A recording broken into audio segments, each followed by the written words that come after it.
ಇದು ನಿಮಗೆ ಹೇಳಿದಾಗೆ ನಮ್ಮಮ್ಮನ ಬ್ಲೌಸ್ ಪೀಸು.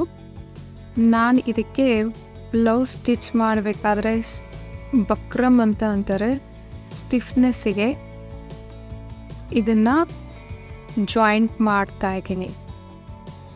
ಸೊ ದ್ಯಾಟ್ ನಾವು ಯಾವಾಗ ಬಾಗಿಲಿಗೆ ತೋರಣ ಹಾಕ್ತೀವಿ ಸ್ಟಿಫ್ ಆಗಿ ಕುಂತ್ಕೋಬೇಕು ಅಂತ. ಸೇಮ್ ಮೆಜರ್ಮೆಂಟನ್ನು ತಗೊಂಡು ಕಟ್ ಮಾಡಿಕೊಂಡು ಐರನಿಂದ ಟಿಕ್ ಮಾಡ್ತಾ ಇದ್ದೀನಿ.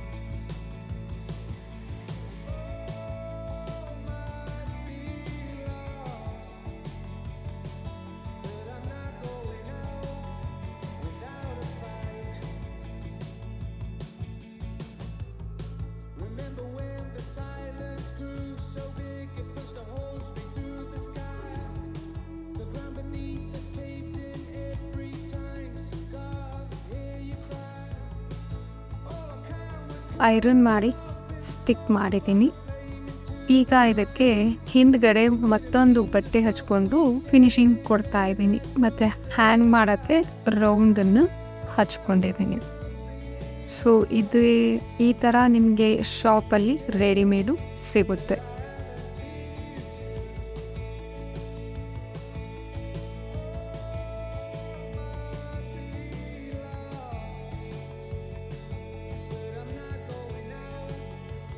ಈಗ ನಮ್ಮದು ಬೇಸ್ ರೆಡಿ ಆಯಿತು. ಅದಕ್ಕೆ ನಾನು ಡೆಕೋರೇಟ್ ಮಾಡೋಕ್ಕೆ ಹೊಸದೇ ಪ್ಯಾಂಟು ಜಸ್ಟ್ ಈ ಮಳೆ ಸಿಕ್ಕೊಂಡು ಹರಿದ್ಬಿಟ್ಟಿತ್ತು. ಬಳೆಯನ್ನು ತಗೊಂಡು ಅದರಲ್ಲಿ ಹಾಕಿ ರೌಂಡಾಗಿ ಅದಕ್ಕೆ ಕವರ್ ಮಾಡ್ಕೊತಾ ಇದ್ದೀನಿ. ನೀವು ಇದರಲ್ಲಿ ಯಾವುದೇ ಥರದ ಒಂದು ದಾರನ ತಗೊಂಡು ಗಟ್ಟಿಯಾಗಿ ಸುತ್ಕೋಬೇಕು. ಸುತ್ತಿ ಕಟ್ ಮಾಡ್ಕೊತಾ ಇದ್ದೀವಿ.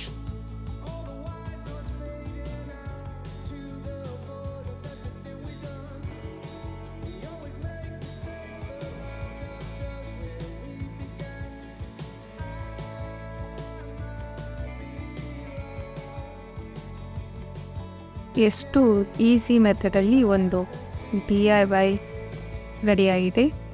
ಇದನ್ನು ಮಲ್ಟಿಪರ್ಪಸ್ ಆಗಿ ಯೂಸ್ ಮಾಡ್ಬೋದು. ಸೊ ಇದಕ್ಕೆ ನಾನು ಡೆಕೋರೇಟ್ ಮಾಡೋಕ್ಕೆ ಲೇಸ್ ಹಚ್ತಾ ಇದ್ದೀನಿ.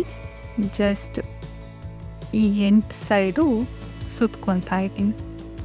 ದೆನ್ ಅದಕ್ಕೆ ಒಂದು ಸೂಜಿ ದಾರನ ತಗೊಂಡು ಎಲ್ಲ ಕಡೆ ಕರೆಕ್ಟಾಗಿ ಸ್ಟಿಫ್ ಮಾಡ್ಕೊಳ್ತಾ ಇದೆ.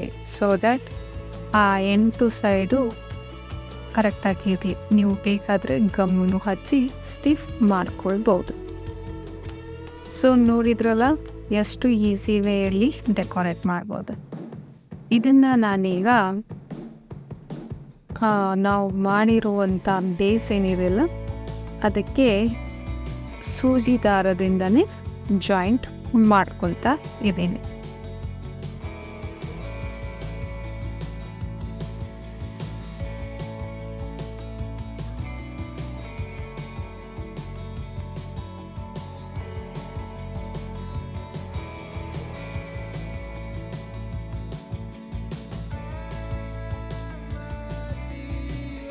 ಸೊ ಅದನ್ನು ಹಚ್ಚಿದ ನಂತರ ಕೊನೆಗೆ ಟಸಲ್ಸ್ ಮಾಡಬೇಕು ಅಂತ ಮನೆಯಲ್ಲೇ ಮಾಡ್ತಾಯಿದ್ದೀನಿ.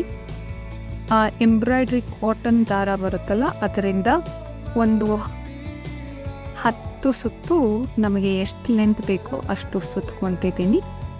ದೆನ್ ಅದೇ ಸೇಮ್ ಕಾಟನ್ ದಾರದಿಂದ ಸೂಜಿಯಲ್ಲಿ ದಾರವನ್ನು ಹಾಕ್ಕೊಂಡು ತಳಗಡೆ ಗಂಟನ್ನು ಹಾಕ್ಕೊಂಡು ಆ 2 ದಾರದ ನಡುವೆ ಸೂಜಿನ ತೆಗೆದ್ರೆ ಗಂಟು ಸರಿಯಾಗಿ ಕುಂತ್ಕೊಂಡ್ಬಿಡುತ್ತೆ.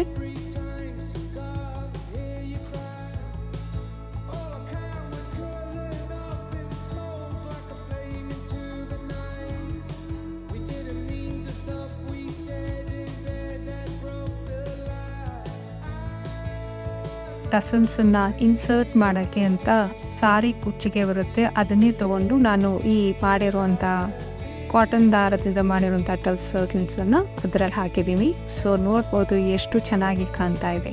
ಮಾರ್ಕೆಟಲ್ಲಿ ಇದೇ ಥರ ರೆಡಿಮೇಡು ಬೇಕಂದರೆ ಸಿಗುತ್ತೆ. ಮುತ್ತುಗಳನ್ನು ಹಾಕ್ತಾ ಇದ್ದೀನಿ. ಹಾಕಿ ಈ 2 ರೌಂಡ್ಗಳ ನಡುವೆ ಗ್ಯಾಪ್ ಏನಿದೆಯಲ್ಲ ಆ ಗ್ಯಾಪಲ್ಲಿ ಇದನ್ನು ಜಾಯಿಂಟ್ ಮಾಡ್ತಾ ಇದ್ದೀನಿ.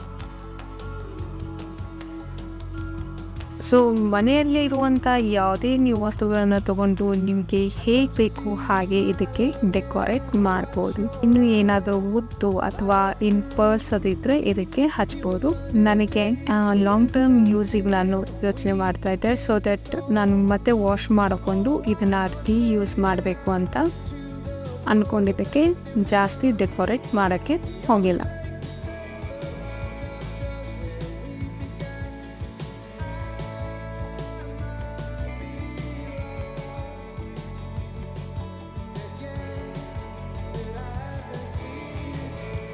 ನನ್ನ ಇದು ಸಿಂಪಲ್ ಡೆಕೋರೇಟಿವ್ ತೋರಣ ರೆಡಿಯಾಗಿದೆ.